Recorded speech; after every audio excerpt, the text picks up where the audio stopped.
Tak kau lihat gemuruh jiwaku dan bara di dadaku. Aku memang selalu memilih sepi di saat kebanyakan orang memilih kegaduhan. Nanti saya ingin jadi penjual barang saja kalau saya sudah besar. Iya. Mama saya menjawab, kenapa bisa nak? Kenapa mau jadi penjual barang? Kenapa tidak jadi guru? Kenapa tidak jadi dokter, perawat dan sebagainya?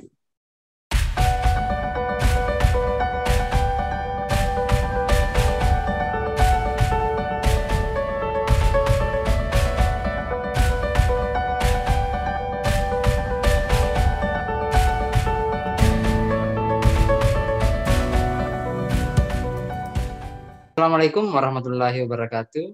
Kembali lagi bersama saya di channel Erul Edukasi, channel kreatif dan inspiratif. Baik para sahabat edukasi, kali ini kita sudah bersama dengan sahabat saya, teman seperjuangan saya di SMA, Ibu Eka Fitriani, merupakan salah satu entrepreneur terbaik yang multitalenta, hebat dalam seni, hebat dalam bahasa Inggris, dan tentunya hebat dalam berwirausaha. Ya, baik, tentunya para sahabat edukasi tidak sabar lagi untuk menantikan, menyaksikan obrolan kami, bincangan kami pada kesempatan sore hari ini. Insya Allah, apa yang kami bincangkan, apa yang kami obrolkan pada hari ini akan membawa kemanfaatan bagi kita semua. Baik, langsung saja kita sapa sahabat saya, Ibu Eka. Selamat sore dan Assalamualaikum warahmatullahi wabarakatuh, Ibu Eka. Waalaikumsalam warahmatullahi wabarakatuh. Selamat sore, Lesti. Selamat sore. Mudah-mudahan kita selalu sehat walaupun kita masih terbingkai oleh suasana pandemi COVID-19. Ya, tetapi Ibu Eka, sahabat saya ya, sekarang satu kesyukuran karena walaupun kita terpisahkan oleh jarak yang begitu jauh, kita masih bisa bertatap muka, saling bertukar pikiran untuk senantiasa berbagi kemanfaatan bagi sesama manusia. Karena kita telah difasilitasi oleh perkembangan ilmu pengetahuan teknologi. Dan saat ini kita menggunakan akun Zoom untuk sama-sama berbincang mengenai jiwa, seni, nyawa, wirausaha. Oke, baik para sahabat edukasi, sebelum kami masuk pada topik-topik obrolan yang sangat luar biasa tentunya, terlebih dahulu saya akan mempersilahkan sahabat saya ini membacakan sebuah puisi yang identik dengan kata seni dan kata wirausaha, insya Allah akan memberikan inspirasi. Baik, silakan Ibu Eka Fitriani, puisi dibacakan. Ya, saya ucapkan terima kasih kepada Pak Erul, sahabat saya yang telah bersedia mengundang saya di channel yang luar biasa sekali, sangat inspiratif sekali. Baik, sebuah puisi yang saya persembahkan untuk seluruh pencinta sepi dan untuk orang-orang yang mencintai saya. Tapak sepi oleh Eka Fitriani.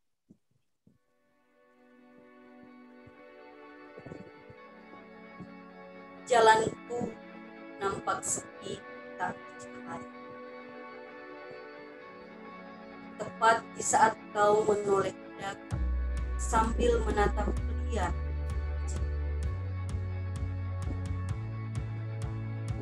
Yang kau tahu hanyalah gelap, hampa, apa-apa. Tak kau lihat gemuruh jiwaku dan bara di dadaku. Kau sedang berdiri pada sebuah jalan panjang dan tak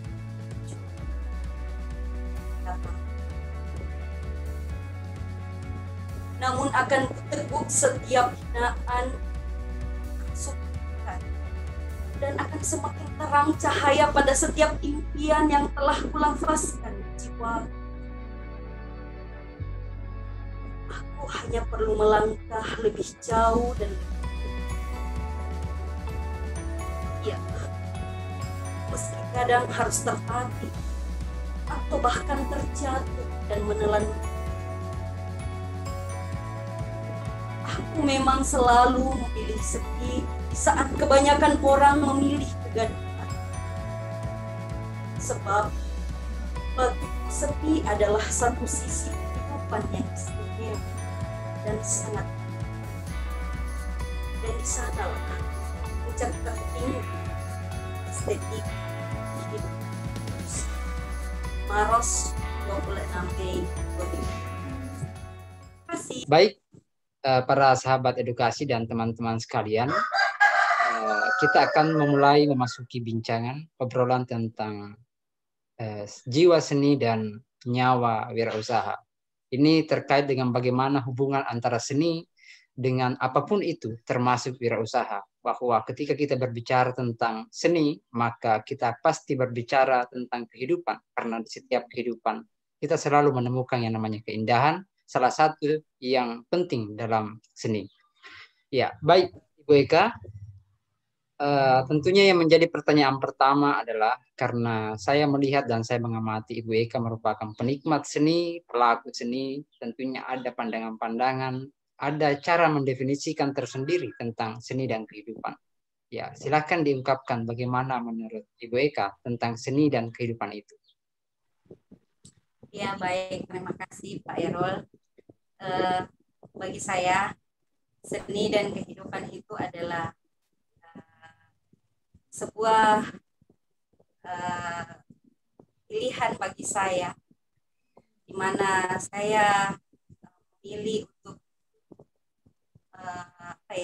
untuk melibatkan seni dalam kehidupan saya, membuat segala sesuatu kehidupan itu menjadi sulit, menjadi berat, karena ada ikut campur jiwa seni dalam diri saya. Artinya semua kehidupan yang saya hadapi, baik yang orang anggap itu berat, saya selalu berusaha untuk membuatnya jadi enteng.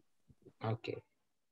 Ya, sangat luar biasa. Ini tentunya suatu motivasi dan inspirasi yang luar biasa bagi kita semua, bahwa bukan hanya mahasiswa yang mengambil jurusan seni yang kemudian menjadi pelaku seni. Mungkin kita selama ini mengenal seni itu ketika dikatakan seni rupa, seni lukis, padahal di sekitar kita, apa yang kita lakukan sehari-hari ketika itu dijalani dengan ikhlas, kemudian merasakan hasilnya dengan puas, penuh dengan kesyukuran, di dalamnya ada rasa estetika, itulah yang kemudian disebut seni. Luar biasa yang dikatakan oleh Ibu Eka. Kemudian saya ingin bertanya, mencintai seni itu sejak kapan? Karena setahu saya, Ibu Eka ini jurusannya ketika kuliah adalah pendidikan bahasa Inggris. Apakah seni itu muncul ada inspirasi tertentu atau memang lahir ketika sejak SMA, sejak sekolah begitu, atau bagaimana? Iya, kalau berbicara tentang seni, sebenarnya saya sudah mulai merasakan bahwa ada jiwa seni, ada bakat seni dalam diri saya itu sejak SD. Saya sudah terlibat lomba baca puisi atau kegiatan-kegiatan seni lainnya. Lalu kemudian saya mulai mendalaminya di SMP juga begitu. Di SMA semakin saya mencintai seni, karena kebetulan pada saat itu juga ada guru yang saya sangat senangi. Beliau adalah seorang, bisa saya katakan, guru pertama saya di dunia sastra pada waktu itu. Nah, sampai pada akhirnya saya betul-betul sangat meyakini bahwa dalam diri saya memang sudah ada jiwa seni dan saya tidak bisa terpisahkan dengan itu. Kemudian sampai akhirnya saya kuliah, sebenarnya awalnya ada niat untuk mengambil jurusan seni dan sastra atau bahasa dan sastra pada waktu itu, tapi takdir Tuhan berkehendak lain. Beberapa kali saya di jurusan itu, tapi nyatanya saya tidak lulus karena mungkin bukan rezeki saya di situ. Tapi saya mengambil hikmah pada saat itu. Sebenarnya ada sedikit kekecewaan pastinya, karena berulang kali saya mendaftar tapi tidak lulus. Sampai akhirnya saya mengambil jurusan lain di kampus yang berbeda juga. Tapi meskipun saat saya mengambil jurusan yang menurut saya bukan pilihan utama saya pada waktu itu, tapi saya merasa bahwa ini lebih bagus karena saya bisa mengambil jurusan lain dan saya bisa tetap mengembangkan diri di dunia seni dan sastra. Makanya pada saat kuliah bisa dikatakan saya aktif di dua jurusan waktu itu. Lucu juga kalau saya pikir-pikir kembali, saya ingat-ingat kembali, sangat lucu sekali. Bahkan ada beberapa teman yang mengira kalau saya itu adalah mahasiswa bahasa dan sastra karena saya kebanyakan di HMJ bahasa dan sastra pada saat itu. Jadi saya mengambil hikmahnya. Mungkin saat ini saya mengambil jurusan bahasa dan sastra, pada waktu itu saya tidak bisa berbahasa Inggris. Tapi saya mengambil jurusan bahasa Inggris, ya ilmu saya bertambah tentunya. Dengan jurusan bahasa Inggris saya tetap bisa mendalami dunia seni dan sastra. Oke. Gitu. Baik, sangat luar biasa bahwa untuk mendalami yang namanya seni tidak harus berada di jurusan seni begitu. Jadi walaupun misalnya Ibu Eka berada di jurusan bahasa Inggris, tetapi ada begitu banyak sumber pengetahuan, sumber ilmu untuk mengembangkan diri. Ya. Kemudian satu hal yang menarik tadi dikatakan bahwa menyadari tentang ada bakat seni begitu, itu mulai sejak SD, tetapi kemudian baru mulai mendalami yang namanya pengembangan seni dalam diri itu ketika SMA karena bertemu dengan sosok guru. Ini yang kemudian membuat saya penasaran, apakah guru itu adalah guru yang mengajar kita di kelas atau teman yang dianggap sebagai guru atau bagaimana? Ya, beliau sempat mengajar mengajar kita ya. Pada waktu itu beliau adalah almarhum Ayahanda Ahmad Faisal. Oke. Beliau adalah guru pertama saya, makanya sempat saya membuatkan satu antologi puisi pada saat saya kuliah karena saya ingin memenuhi janji saya kepada beliau, karena memang pada waktu itu beliau sangat berharap kepada saya untuk saya nantinya bisa menjadi seorang minimal menjadi seorang pembaca puisi, tulis puisi. Makanya alhamdulillah sebelum beliau pergi meninggalkan kita, saya sempat membawa satu antologi puisi saya, meskipun antologi puisi itu bukan antologi puisi saya secara pribadi, tapi antara gabungan beberapa ada 12 orang perempuan di antologi puisi tersebut. Oke. Baik, saya ingat persis. Memang sosok almarhum Pak Faisal ya, merupakan sosok guru yang sangat luar biasa, tegas dan menginspirasi. Ya, tidak cukup waktu lama, tidak membutuhkan waktu lama untuk bertatap muka dengan kita untuk bisa memberikan inspirasi kepada para siswanya, termasuk Ibu Eka tentunya pada waktu itu. Ya, bahwa pada setiap diri manusia, setiap orang itu selalu ada cerita dalam perjalanan hidupnya, dan dengan ini tentunya kita ketahui bahwa Pak Faisal, almarhum Pak Faisal ya, itu menjadi satu orang yang sangat berharga dalam perjalanan kehidupan seorang Ibu Eka Fitriani. Ya, mudah-mudahan almarhum senantiasa diberikan rahmat dan diberikan tempat terbaik di sisi Allah Subhanahu wa taala. Oke.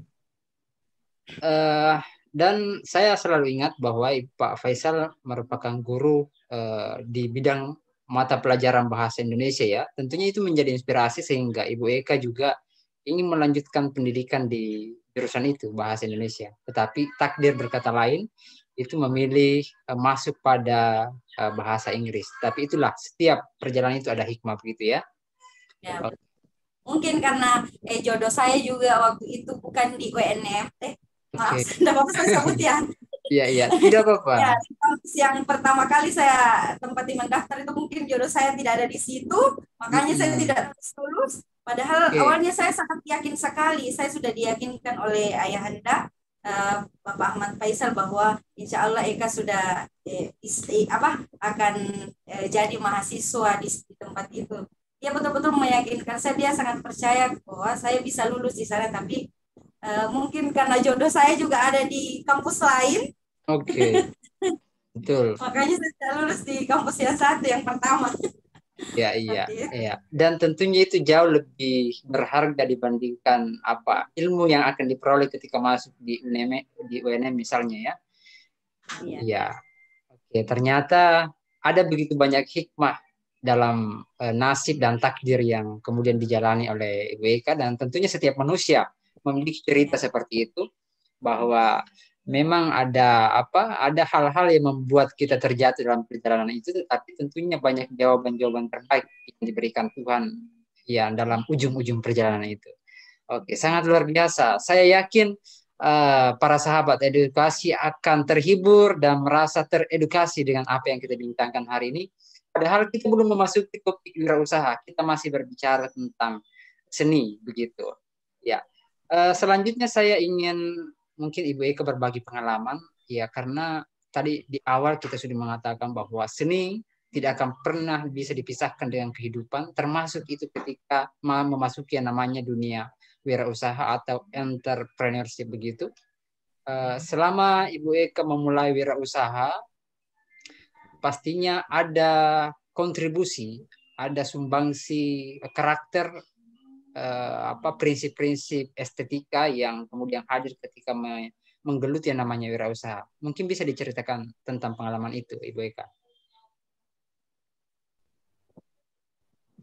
Iya, begini Pak Irul ya. Saya menganggap seni itu memang sangat luar biasa sekali. Dia masuk pada semua sisi kehidupan. Kalau kita mau berpikir secara sepintas, apa sih nyambung di mana seni dengan kewirausahaan? Tapi bagi saya seni dan wirausaha ini sangat membantu sekali ya untuk saya dalam berwirausaha. Awal saya berwirausaha juga sebenarnya tertarik dengan marketingnya ya, cara menjualnya, cara menawarkannya kepada orang.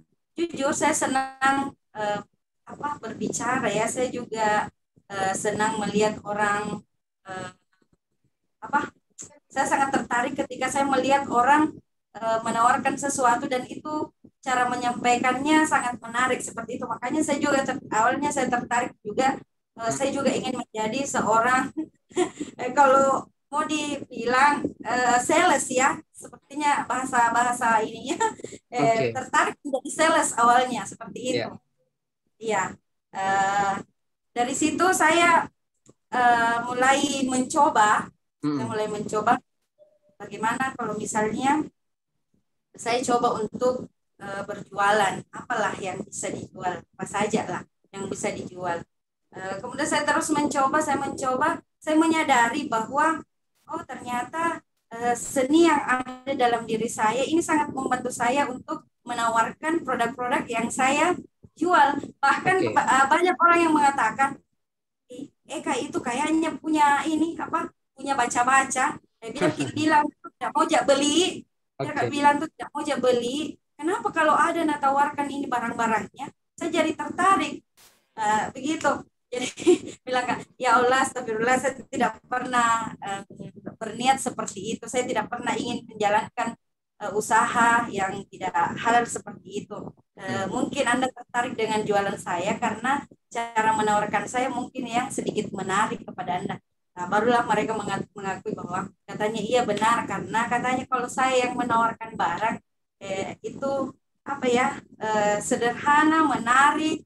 Memang bahkan kadang ada yang mengatakan bahwa kusukanya cara teman jual begitu.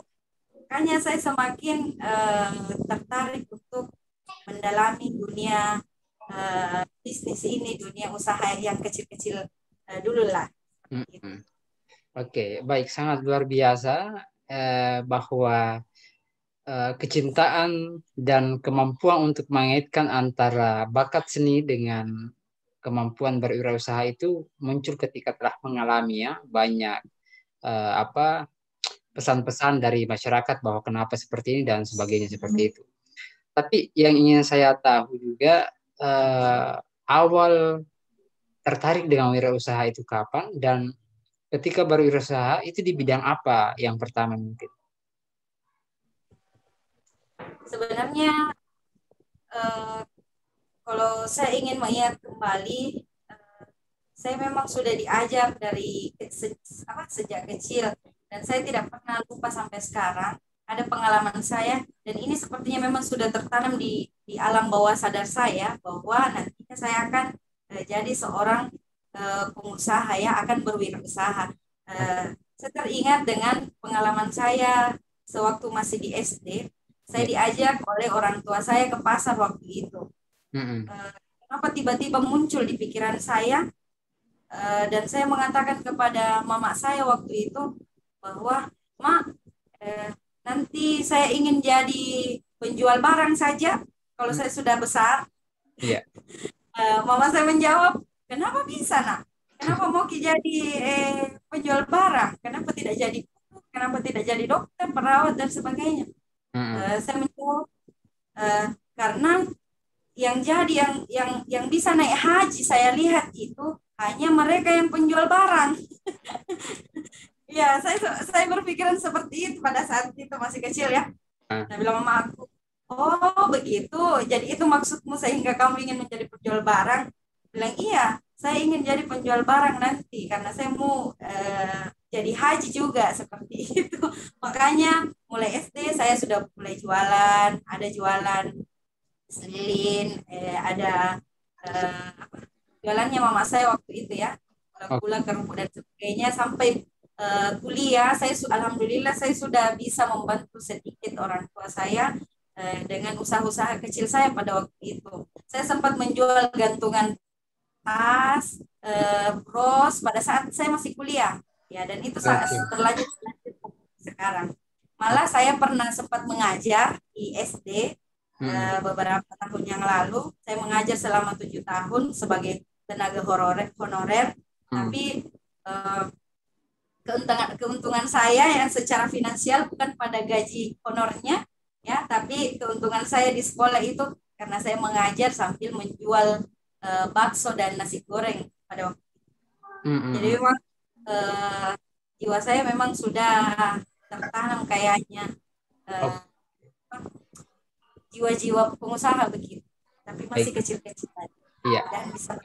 Jadi memang ternyata jiwa seni kemudian jiwa usaha itu bukan muncul begitu saja, bukan muncul nanti pada saat kuliah, tetapi memang sejak dini ya sudah mulai mempelajari sekitar begitu, hingga mulai mempelajari bagaimana dunia wirausaha seperti itu. Ya, ada satu hal yang menarik yang sempat disampaikan tadi. Jadi Ibu Ika tadi mencurahkan berbagai pengalaman, pernah menjual es lilin, pernah menjual ini dan itu, kemudian baik di SD, menjual ini ketika kuliah. Ini ya, terkait dengan... Dan saya tidak menjual itu nanti pada saat SMA, SMP masih menjual, SMA tidak, nanti kuliah lagi. Oke, ya.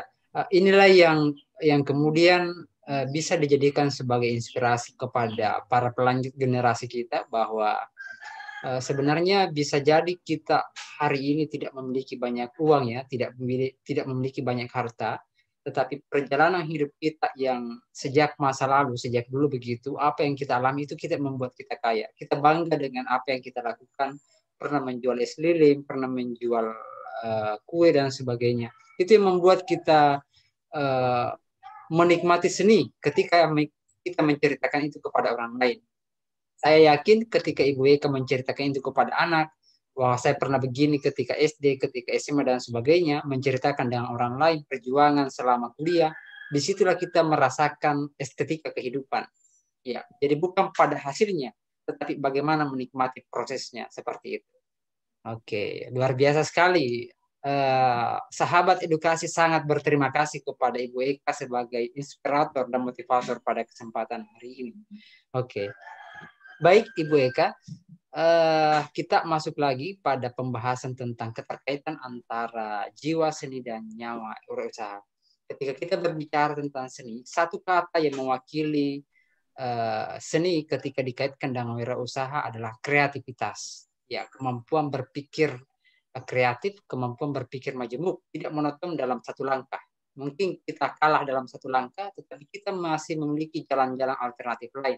Misalnya bisnis ini gagal, tetapi kita tidak berhenti sampai di situ. Ada pikiran-pikiran lain, ada gagasan-gagasan lain yang membuat kita tidak pernah berhenti. Nah, mungkin itu yang disebut dengan jiwa seni, kreativitas dalam terus mengembangkan usaha. Bagaimana pandangan Ibu Eka terkait ini? Iya, baik, makasih. Ini pertanyaan yang sangat menarik sekali. Ya, mengaitkan antara kreativitas dengan berwirausaha itu sangat memang perlu ya. Karena kenapa? Membuat ini apa yang kita tawarkan kepada orang lain juga membutuhkan kreativitas, baik itu dalam menciptakan usaha maupun cara memasarkan. Jadi ada beberapa usaha yang saya jalankan pada saat ini. Bisa sudah pernah kita lihat ya, mungkin kita lihat betul. Sangat banyak sekali jualan saya. Saking banyaknya saya tidak bisa menghafal ya. Saya tidak bisa menghafal apa saja yang dijual begitu. Ya, tapi intinya memang saya sudah terkenal. Ya, ada satu kecamatan di sini yang saya pegang itu sekolahnya. Memang satu kecamatan dan sekolahnya. Mereka sudah tahu itu bahwa Eka itu penjual segala macam. Apa yang kau cari pasti ada di Eka. Apa yang Eka pakai itu pasti dia jual. Itu sudah tertanam di mindsetnya itu teman-teman yang ada di sekolah-sekolah. Ada satu kecamatan memang di Maros itu semua langganan saya di situ, semua macam jualan saya mereka sudah tahu. Dan apa yang selalu membuat saya untuk kembali ke sekolah itu, kembali kepada mereka untuk menjual sesuatu, karena saya selalu menganggap bahwa jualan itu, berwirausaha itu bukan semata-mata hanya untuk menghasilkan uang, tapi saya menjadikan berwirausaha ini sebagai bentuk silaturahim juga kepada beberapa orang ya, untuk orang-orang yang pernah saya kenal sebelumnya, karena saya pernah mengajar di kecamatan itu. Mungkin seandainya saya tidak jualan lagi, mungkin silaturahmi sudah akan terputus dengan mereka, dan mereka tidak pernah bosan ketika saya datang. Karena kenapa? Saya selalu membawa sesuatu hal yang baru kepada mereka, mungkin berupa cerita atau mungkin barang-barang yang baru ya. Tapi kebanyakan kenapa mereka selalu rindu katanya dengan saya itu karena saya selalu menyimpan satu cerita, selalu membuat mereka penasaran untuk saya bisa kembali kepada mereka. Entah saya juga kadang tidak bisa menjelaskan bahwa apa sebenarnya yang ada pada diri saya kadang tidak bisa juga menjelaskan, tapi mungkin inilah hasil dari perjalanan saya sebelumnya ya, proses-proses yang pernah saya lalui sebelumnya, bagaimana saya mendalami seni itu sehingga ada mungkin sesuatu yang keluar dari diri saya itu yang membuat orang memang tertarik kepada saya, tertarik kepada jualan saya. Sama misalnya ada bisnis yang saya jalani itu di Kelly.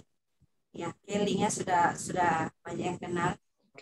Apa yang membuat saya tertarik di bisnis ini sebenarnya bukan bonusnya, bukan penghasilannya, tapi ada beberapa hal di bisnis ini yang itu sama dengan jiwa yang saya miliki, jiwa seni yang saya miliki. Nah, kemudian di bisnis ini bisa juga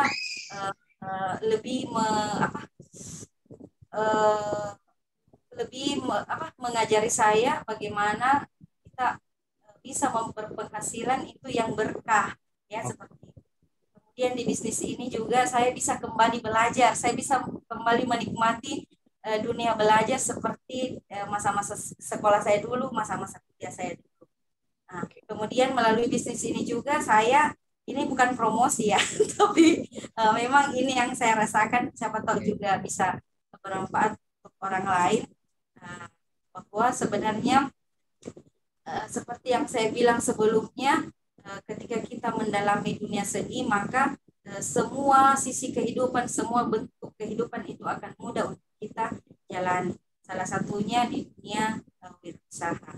Nah, baru-baru ini saya merintis juga usaha kecil-kecilan ya, ada bakso itu yang belum ada samanya, itu cobe-cobenya di dunia. Itu saya akan cobe-cobenya, dan alhamdulillah orang sudah mulai kenal ya, saya baru bikin ini sekitar 2 tahun 2 tahun, baru 1 tahun lebih lah saya bikin ini. Memang saya racik sendiri, ada memang apa racikan rahasianya ya, dan rasanya tidak Rahasia. tidak ada. Oke. Nanti saya bawakan kiblat ke kampungnya insya Allah. Siap. Di kampung itu malah saya diminta untuk buka usaha di sana. Saya pernah Oh gitu. coba Heeh. kembali ke kampung ya, saya bawa ini, alhamdulillah ada 1 minggu di sana, alhamdulillah setiap hari saya readikan itu di sana. Oke, Iya, oke. jadi ini sepertinya orang-orang Herlang sudah rindu kembali ini dengan BCS, bakso cobe selingkuh namanya. Lihat, memang Oke. tidak ada samanya, belum ada samanya. Ini saya akan apa? Saya akan, insya Allah saya akan kembangkan terus, karena biar bagaimanapun usaha yang kita ciptakan sendiri itu akan lebih bermakna dibanding kita bergabung di bisnis ya.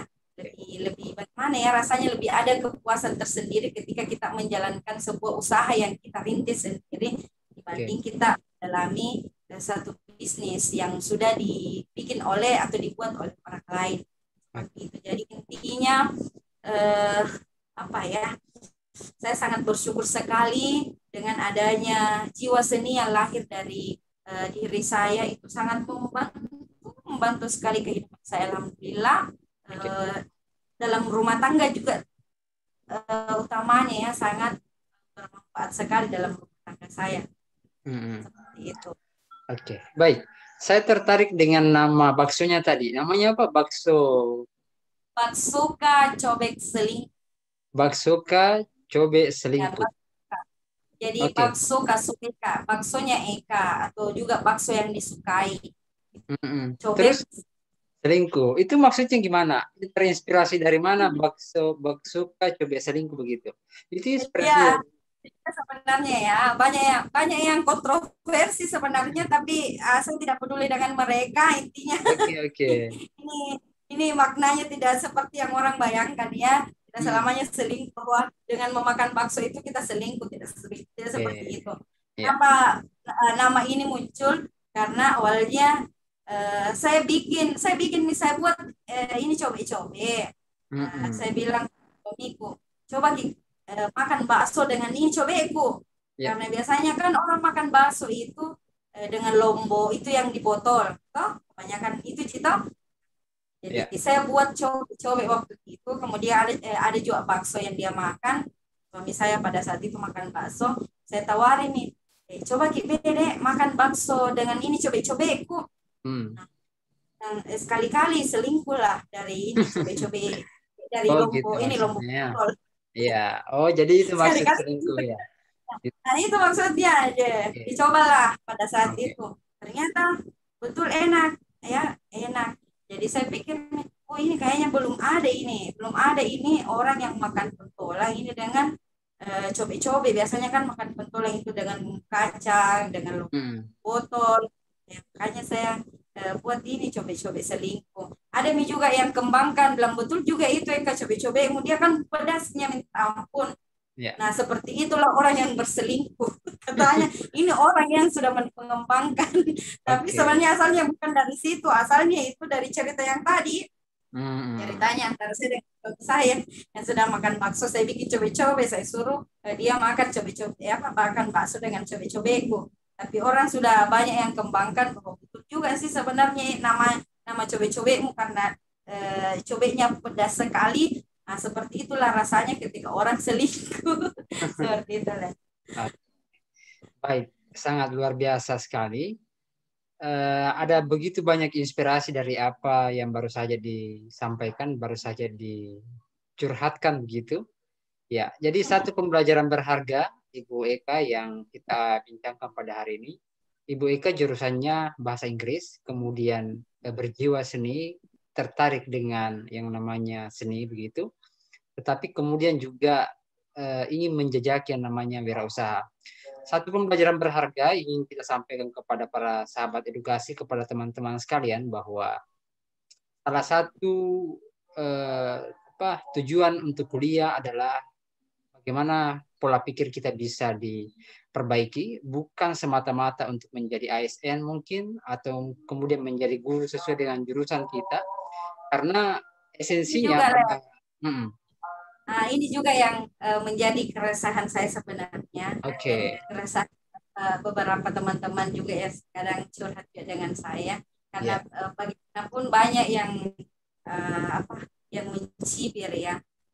Kenapa? Karena saya memang mengambil satu keputusan yang menurut orang mungkin tidak masuk akal. Saya mengabdi selama kurang lebih 7 tahun, ya. Saya mengabdi menjadi seorang guru selama kurang lebih 7 tahun, dan saya memilih untuk melepaskan pekerjaan itu, kemudian menjadi pengangguran, menjadi rumah tangga, ya. Pengangguran banyak acara ya.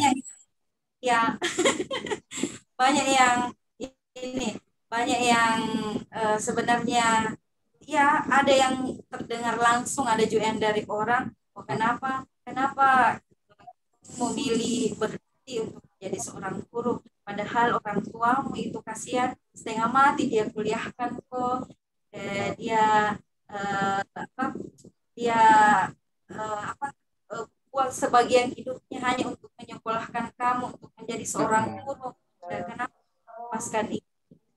Kadang saya hanya diam saja, biarkan orang lain yang sendiri yang nilai seperti apa, karena yang tahu kehidupan saya itu adalah saya, dan saya ingin sampaikan bahwa tidak selamanya apa yang kita jalani sebelumnya, misalnya kita berkuliah di jurusan ini harus menjadi seorang, misalnya saya harus menjadi seorang guru bahasa Inggris. Tidak, kuliah itu hanya sebagai salah satu proses untuk menuju di kehidupan yang lebih pasti ya. Dan kalau orang berpikir bahwa tidak ada gunanya saya jadi seorang sarjana, tidak ada gunanya saya pernah berkuliah, itu kalau menurut saya tidak sepakat ya, kalau ada orang yang mengatakan hal seperti itu, karena justru dengan saya kuliah dan saya pernah menjalani proses itu bisa menjadikan rumah tangga saya lebih baik ya. Tidak mesti, jadi tidak selamanya harus misalnya ingin bahagia dalam rumah tangganya harus menjadi seorang PNS. Kebahagiaan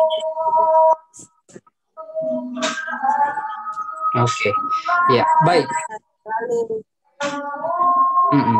Ya, ini yang menjadi edukasi yang sangat penting bagi teman-teman sekalian, tentunya juga bagi kita semua ya, bahwa tujuan orang tua melanjutkan anaknya untuk menempuh pendidikan di perguruan tinggi itu bukan tujuan utamanya menjadi ASN, menjadi pekerja yang sesuai dengan jurusannya, tapi esensinya sesuai dengan disiplin ilmu.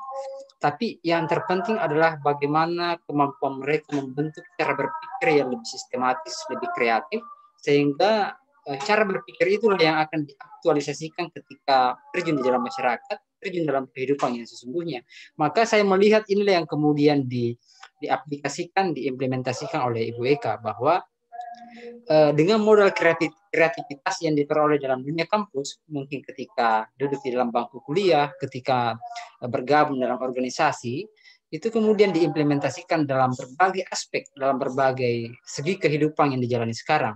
Tentunya saya yakin bahwa seandainya Ibu Eka tidak pernah menjalani dunia kampus, tidak pernah mengikuti kegiatan-kegiatan organisasi, saya yakin pasti berbeda cara melakukan kegiatan-kegiatan berwirausaha dengan yang kita lihat sekarang ini, menjual bakso, kemudian bergabung pada satu perusahaan besar, keling begitu, kemudian ada racun dan sebagainya. Saya menggambarkan dan saya bisa membayangkan sekarang di beberapa waktu ke depan bisa jadi Ibu Eka menjadi seorang direktur besar yang memiliki cabang di mana-mana, ada di bagian kesehatan, ada di bagian pertanian, di bagian kuliner dan sebagainya. Insya Allah mudah-mudahan karena tadi yang sudah disampaikan Ibu Eka bahwa sebesar-besarnya gaji yang kita peroleh ketika kita menjadi anggota masih jauh lebih baik ketika kita hanya gajinya kecil tapi kita yang memiliki perusahaan itu sendiri dan kita rintis mulai dari nol itu. Seperti itu ya.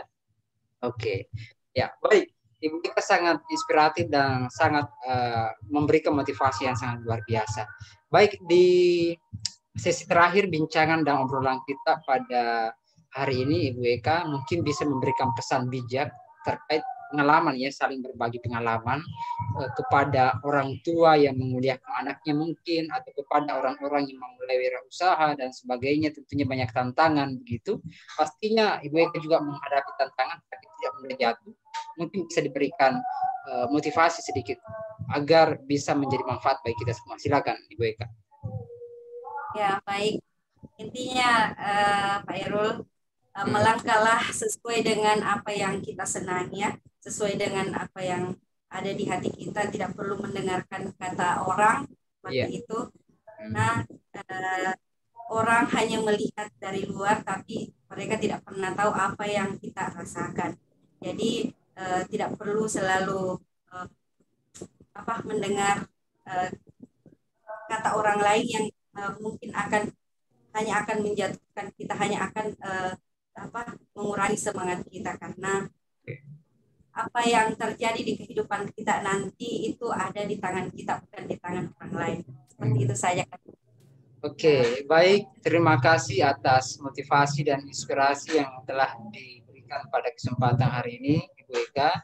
Saya mengucapkan terima kasih banyak atas waktu yang diluangkan di tengah kesibukannya berbisnis, di tengah kesibukannya berwirausaha, di tengah banyaknya kegiatan-kegiatan keluarga mungkin begitu.